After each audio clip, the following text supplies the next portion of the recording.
அறந்தாங்கி பேருந்து நிலையத்தில் பரபரப்பு. தனியார் பேருந்தை இயக்கி விபத்தை ஏற்படுத்திய போதை நபர். அறந்தாங்கி பேருந்து நிலையத்தில் தனியார் பேருந்து ஓட்டுநர் மற்றும் நடத்துனர் ஹோட்டலுக்கு சாப்பிட சென்ற நேரத்தில் போதை நபர் பேருந்தை இயக்கியதால் விபத்து ஏற்பட்டது.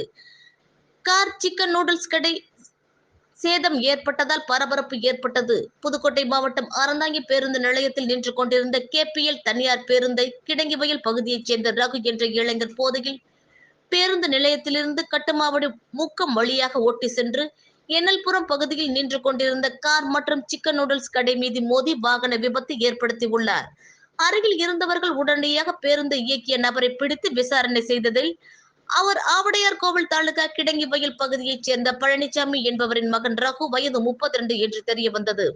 அவரிடம் விசாரணை செய்ததில் பேருந்து நிலையத்தில் சாவியை வண்டியிலேயே வைத்ததால் எனக்கு பேருந்து ஓட்ட ஆசையாக இருந்தது, அதனால் ஓட்டி வந்தேன் என கூறியதால் பரபரப்பு ஏற்பட்டது. இந்த சம்பவம் அறிந்த அறந்தாங்கி காவல்துறையினர் மது போதையில் இருந்த நபரை அழைத்துச் சென்று விசாரணை மேற்கொண்டு வருகின்றனர்.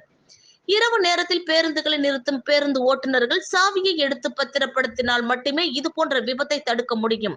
குறிப்பாக 5 மாதங்களுக்கு முன்பு அறந்தாங்கி பணிமனையில் நிறுத்தி வைக்கப்பட்டிருந்த அரசு பேருந்தை மனநிலை பாதிக்கப்பட்ட நபர் 50 கிலோமீட்டர் தூரம் ஓட்டிச் சென்று விபத்தை ஏற்படுத்தியது குறிப்பிடத்தக்கது.